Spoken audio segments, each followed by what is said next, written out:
ప్రియమైన సోదరి సోదరులారా, మొదటి తిమోతి రాసిన పత్రిక 4వ అధ్యాయంలో అయితే కడవరి దినములందు కొందరు అబద్ధికులు వేషధారణ వలన మోసపరుసు ఆత్మలందు దయ్యముల బోధయందు లక్ష్యముంచి విశ్వాస భ్రష్టులగుదరని ఆత్మ తేటగా చెప్తున్నారు.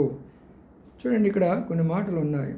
చివరి దినాల్లోనంట అబద్ధికులు బోధ ఎక్కువైపోతుందంట. ఈ రోజుల్లో చాలామంది ఇదే బైబిల్ పట్టుకొని ఎన్ని రకాలైనటువంటి బోధలు చేస్తున్నారంటే, మరి వాళ్ళు చెప్తున్నారు మేము బంగారు ఆభరణాలు ధరించుకోవడం తప్పులేదు, విలువైన వస్త్రాలు ధరించుకోవడం తప్పులేదు, అన్యాచారాలు చేయడం తప్పులేదు, మరి అన్నీ మనం చేసుకోవాల్సిందే, మరి మందిరానికి రావాలా, మీరు మందిర మాటలు వినాలా, మా కానుకలు ఇవ్వాలా అని వాళ్ళకు అనుకూలంగా చెప్పుకుంటూ పోతున్నారు.